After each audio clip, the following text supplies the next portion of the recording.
Selamlar hepinize, yeni videoma hoş geldiniz. İlk 100.000 TL'yi biriktirirken neler yapmanız gerekir? 100.000 TL'yi biriktirmeye başlamak, biriktirmeye devam etmek ve 100.000 TL'ye sahip olmak. Birçok insanı zorlayan bu 3 aşamayı gerçekleştirmek aslında sanıldığı kadar zor bir şey değil. Önemli olan doğru adımları atabilmek ve para hakkında yeterince bilgiye sahip olmak. Şimdi ben bu videomda sizlere ilk 100.000 TL'nizi nasıl biriktirebilirsiniz, biriktirme aşamasında neler yapmalısınız bunları anlatacağım. Ve bu 10 maddeyi ben kendi hayatımda kullanarak 100.000 TL de biriktirdim, 500.000 TL de biriktirdim, 1 milyon TL de biriktirdim. Öncelikle para parayı çeker ve bu yüzden ilk sermayeyi toplamak çok önemlidir ve en zor kısım da burasıdır. Bu videoda size sıfırdan 100.000 TL oluşturmayı tabii ki anlatmayacağım. Çünkü öyle bir şey sanırım yok. Belli bir geliriniz var ve bu gelirinizi nasıl katlayabilirsiniz ve nasıl 100.000 TL'ye kadar çıkartabilirsiniz bunu anlatacağım. Şimdi isterseniz hemen İlk maddemizden başlayalım. Arkadaşlar ilk 100.000 TL'ye giden yolda yapmamız gereken ilk şey aylık olarak gelir ve giderlerinizi liste olarak detaylı bir şekilde gün gün yazmanız gerekiyor. Yani yaptığınız en ufak harcamayı bile giderlerinize yazın ve bunu ay boyunca yapın. Bu şekilde bir ay boyunca nereye ne kadar para harcamışsınız, gereksiz olan giderleriniz hangileri, keyfi olarak yaptığınız harcamalar ne kadar, bunları görmüş olacaksınız ve aslında boş yere harcamış olduğunuz paraları harcamasaydınız ay sonunda cebinizde ekstradan ne kadar çok para olacaktı bunu görmüş olacaksınız ve bir sonraki ay gereksiz giderlerden kaçınmaya başlayacaksınız. İkinci maddeye geldik. İkincisi de birazcık kafa yapısıyla alakalı. Kesinlikle boş bahanelerden kurtulmalısınız. Şu anda hepimiz biliyoruz ki paranın çok kolay bir şekilde harcandığı bir dönemde yaşıyoruz. Yani bugün arkadaşlarınızla çıkıp bir gün geçirmeye kalksanız minimum cebinizden çıkacak para 150-200 TL civarında. Ama yine de gelirinizin bir kısmını mantıklı bir şekilde harcamak ve biriktirmek mümkündür. Şimdi geldik 3. maddeye. Tabii ki olmazsa olmazımız birikiminizle yatırım yapmak. Ülkemizde maalesef ki yatırım yapmak bir tercih değil, zorunluluktur. Ne kadar paranızın olduğu önemli değil.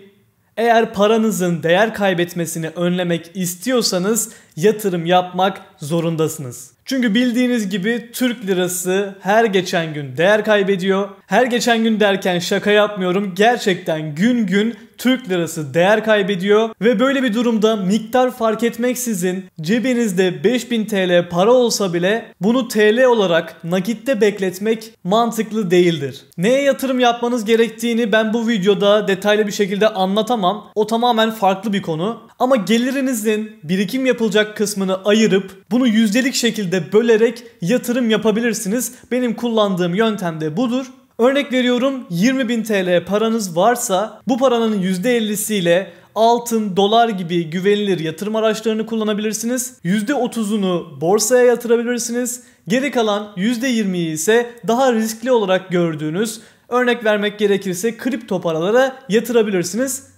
Ve bu şekilde 20.000 TL'mizi risklerine göre ayırmış olduk. Emin olun bunu yapmak paranızı TL'de bekletmekten çok daha karlıdır. Ve bu arada bu sadece bir örnekti. Yatırım tavsiyesi içermez. Şimdi diğer maddemize geçelim. 4. madde hedef koymak. Arkadaşlar hedeflerinize sadık biri misiniz bilmiyorum ama açıkçası ben pek değilim. Bu yüzden bu madde kişiden kişiye değişir. 3 ay içerisinde şu kadar para biriktireceğim veya 1 ay içerisinde 1 yıl içerisinde şu kadar para biriktireceğim gibi kendinize hedefler koyabilirsiniz. Bu da farklı bir yöntemdir. Şimdi geldik 5. maddeye. Tasarruf etmek. Biliyorum bu çok klişe ama hangi gelir seviyesinde olursanız olun tasarruf etmek, tasarruf yapmak bana kalırsa hayatınızın bir parçası olmak zorundadır. Kendimden örnek vermem gerekirse benim de şu an maddi durumum gayet iyi. ama hiçbir zaman gereksiz yere ışıkları açmam, gereksiz yere su harcamam veya kullanmadığım bir dizi film platformuna her ay para ödemem. Bunlar belki size küçük geliyor olabilir ama uzun vadede gerçekten cebinizden çok fazla para çıkmasına neden olan şeylerdir. Tekrar söylüyorum, hangi gelir seviyesinde olursanız olun, isterseniz ayda 10 milyon TL kazanan biri olun, gereksiz yere ışık açmak, gereksiz yere su kullanmak bana göre çok zararlı alışkanlıklardan bir tanesidir. Şimdi isterseniz hemen diğer maddemize geçelim. Diğeri ise arkadaş çevresi. Evet, videonun belki de en önemli kısımlarından birine geldik arkadaşlar. Ben videolarımda sürekli söylüyorum. Eğer gerçekten zengin olmak istiyorsanız, parasal anlamda güçlü olmak istiyorsanız en başta yapmanız gereken şey ne biliyor musunuz? Arkadaş çevrenizi gözden geçirmek. Para biriktirmeye veya kendinize bir servet hedefi koymaya başladığınız zaman hayatınızdan bazı insanları çıkarmanız gerekebilir. Ve bu konuda arkadaş çevresi oldukça önemlidir. Sosyalleşme açısından asla geri kalmayın ama çevrenizdeki insanlar fakir zihniyetine sahipse veya gereksiz şeylere çok para harcıyorsa bu insanlardan uzaklaşmak zorundasınız. Bakın, tercih meselesi değil, bu insanlardan uzaklaşmak zorundasınız. Çünkü benim de öyle arkadaşlarım vardı eskiden ve ben bu arkadaşlarımın beni kötü etkilediğini, bana hiçbir şey katmadıklarını fark ettim. Ve bu yüzden yavaş yavaş onlarla yolumu ayırdım. Ve şimdi çevremde varlıklı insanlar var. Fazla parası olmasa da zengin gibi düşünen insanlar var. Ve bu gibi insanlar benim çevremde olduğu sürece ben kendimi geliştirmeye devam ediyorum. Hem de motive oluyorum. Bu konuyu asla küçümsemeyin ve üstünde durun diyorum. Şimdi gelelim diğer maddemize. Diğeri de arkadaşlar, gelirinizi arttırmaya yönelik ek gelir edinmeye çalışın. İlk sermayenizi, yani ilk 100.000 TL'nizi kazanırken, biriktirirken gelirinizin artması veya düşmesi bu süreci önemli bir ölçüde etkiler. Ve günümüzde ek gelir elde edebileceğiniz gerçekten yüzlerce farklı iş modeli var. Bunları hem benim kanalımda hem de internette araştırarak bulabilirsiniz. Benim hiçbir yeteneğim yok, benim yapabileceğim bir iş yok diyor olabilirsiniz ama emin olun, internette hiçbir vasfı olmayan insanlar bile para kazanabiliyor. Sadece internette demeyelim, gerçek hayatta bile vasıfsız insanların para kazanabildiğini göreceksiniz. Bu sadece birazcık kafayı çalıştırmakla alakalıdır diyebilirim. Geldik 8. maddemize. Bu da yine videonun bence en önemli maddelerinden bir tanesi. İlk sermayenizi oluştururken borçlanmamaya çalışın. Şimdi arkadaşlar, bir iyi borç, bir de kötü borç vardır. Kötü borç, evinize alacağınız bir mobilya için borçlanmaktır. İyi borç ise size gelir getirebilecek, para kazandırabilecek bir şeye yatırım yapmak için borçlanmaktır. Yani bize küçüklüğümüzden beri borçlanmak kötüdür, aman kredi kartı kullanmayın, kredi çekmeyin gibi sözler söylediler. Ama aslında önemli olan borçlandıktan sonra o parayla ne yaptığınızdır. Dediğim gibi, siz gidip de evinize bir mobilya takımı almak için borçlanıyorsanız bu bence tamamen gereksiz bir borçtur.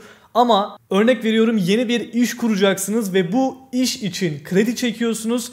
Bu borç bence mantıklı bir borçtur. Çünkü eğer sizin işiniz yolunda giderse o iş size para kazandıracak ve siz borcunuzu çok daha rahat bir şekilde belki de ödeyebileceksiniz. Şimdi geldik 9. maddemize. Arkadaşlar, 9.'su lüks harcamalardan kaçınmak. Hedefinize ulaşmak için belli şeylerden vazgeçmeniz gerektiğini söylemiştim. Örnek veriyorum, yani yaşıtlarımda da bunu çok görüyorum bazen. Kullandığı telefon gayet iyi. Örnek veriyorum, iPhone 11 kullanıyor ve telefonunda herhangi bir sorun yok. Yani bataryası iyi, ekranı iyi. Günlük işlerini rahat bir şekilde görebiliyorsun. Böyle bir telefonun varken gidip de o telefonun üst modelini almayın. Yani elinizdeki telefon sizin işinizi görüyorsa, benim neden iPhone 11'im var, iPhone 13'üm olsun demenizin hiçbir anlamı yoktur. Tamamen gereksiz bir harcamadır. Bakın, mesela işiniz sosyal medya ile ilgilidir veya işlerinizi telefonla yönetiyorsunuzdur. O zaman telefona yatırım gözüyle bile bakabilirsiniz. Mesela ben de gidip iPhone 14 Pro aldım. Neden aldın diye soranlara da benim söylediğim şey şu: benim işim zaten burada. Yani bu benim için hem yatırım, hem işlerimi daha kolay halledebilmek için bir araç, hem de telefonun kamerasının iyi olması lazım. Çünkü ben çekim yapıyorum. TikTok videosu çekiyorum, Instagram videosu çekiyorum. Bunlar için bana iyi bir telefon gerekiyor. Bu yüzden de alıyorum. Ama sizin işiniz telefonla ilgili değilken bile gidip de iyi bir telefon alıyorsanız, pahalı bir telefon alıyorsanız bence bu tamamen gereksiz bir harcamadır. Şimdi geldik 10. maddeye, son maddeye. Arkadaşlar, para hayatımızın her alanında. 7 yaşındayken de 70 yaşındayken de parayla ilgili şeyleri bilmemiz gerekiyor. Bu yüzden finansal okuryazarlık öğrenmelisiniz. Para hakkında araştırmayı ve öğrenmeyi asla bırakmayın. Para hayatımızın bir parçası. İyi şekilde kullanmayı öğrenmek bizim elimizde ve ne kadar çok finansal okuryazarlık bilgimiz olursa o kadar kaliteli bir hayat yaşarız ve paramızı düzgün kullanırız. Evet, benim tavsiyelerim bunlardı. Benim tavsiyelerimi dikkate almak veya almamak tamamen size kalmış. Ama ben olsam beni dinlerdim. Çünkü daha bu yaşımda yapmış olduğum birçok şey var. Başarılı olduğum birçok konu var. O yüzden tamamen tecrübelerime dayanarak ben size bunları söyledim. Beni izlediğiniz için çok teşekkür ediyorum. Aşağıdan videoyu beğenmeyi ve kanalıma abone olmayı unutmayın. Bugünlük benden bu kadar. Hoşça kalın.